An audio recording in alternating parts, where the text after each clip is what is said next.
or it's the only chapter in Jude, chapter Jude. It's the book right before the book of Revelation. Shouldn't be too hard to find. You got Revelation, and then you got Jude. Jude 1. We talked about the description of hell. Let's talk about the duration of hell. Not only did we answer the question, what is hell like, but we should answer this question, how long will hell last?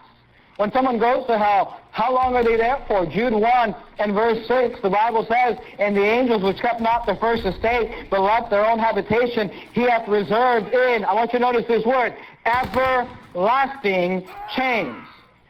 Everlasting chains, under darkness, under the judgment of the great God, even as Sodom and Gomorrah and the cities about them in like manner, giving themselves over to fornication, going after strange flesh, are set forth for an example, suffering the vengeance of, notice this word, eternal fire.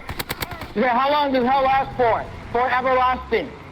How long does it last for? Eternally. Go to Revelation chapter 20, and I can show you a lot of verses on the subject. I don't want to.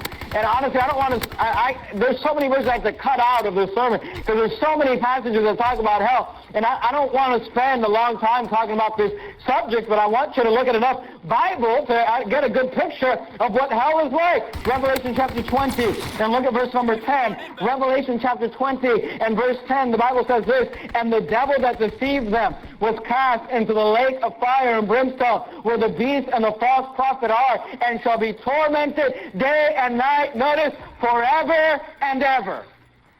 How long? Forever. How long? And ever. Is it going to last? Look, when someone dies and goes to hell, after you die, no matter where you go, you're there for eternity.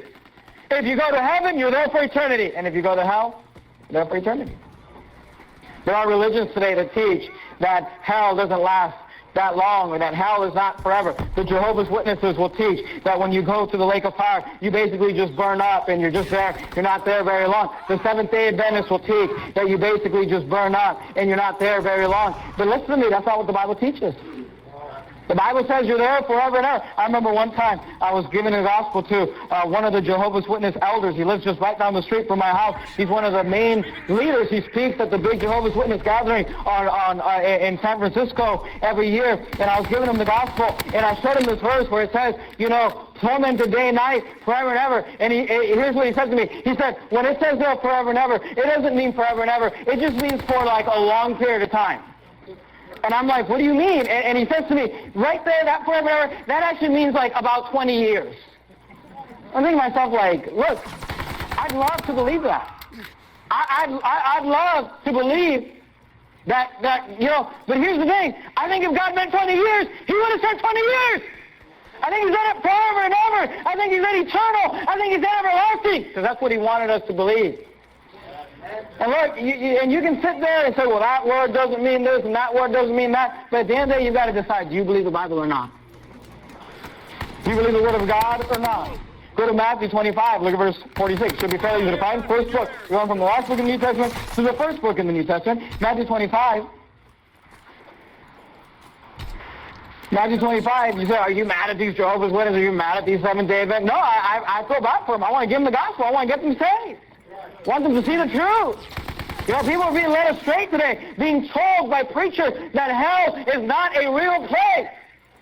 But you know what it is, if you believe the Bible.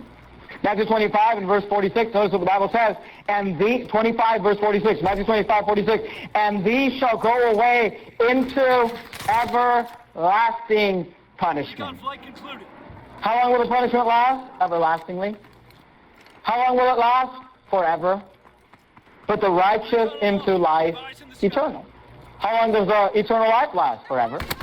When will heaven end? Never end. It will last forever. So I want you to understand, we got the description of hell. What's the description of hell? Flame, torment, chains, worms, no rest, day or night. What's the duration of hell? Everlasting. Eternally. It will never end. It will never stop. I'd like you to notice number 3. Let's talk about the depths of hell. Where is hell at? Where is hell? Go back to the book of Isaiah if you get your place there. Isaiah chapter 5, and look down at verse number 14. Isaiah chapter 5 and verse number 14. Isaiah chapter 5 and verse 14. Where is hell? Because here's what you need to understand. Hell is a literal place. It's a physical place. It actually exists. And the Bible tells us where hell is.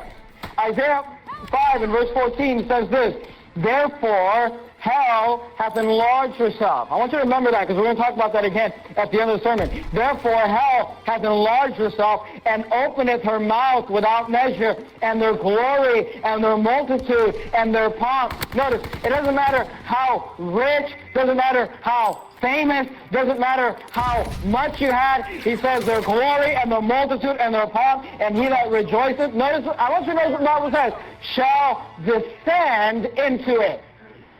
Whenever the Bible talks about hell, it talks about going down into hell. You descend into it. Look down at verse number 9. Isaiah 14. Look at verse 9. You're there, Isaiah 5, just a few pages over. Isaiah 14 and verse 9. Just over. Isaiah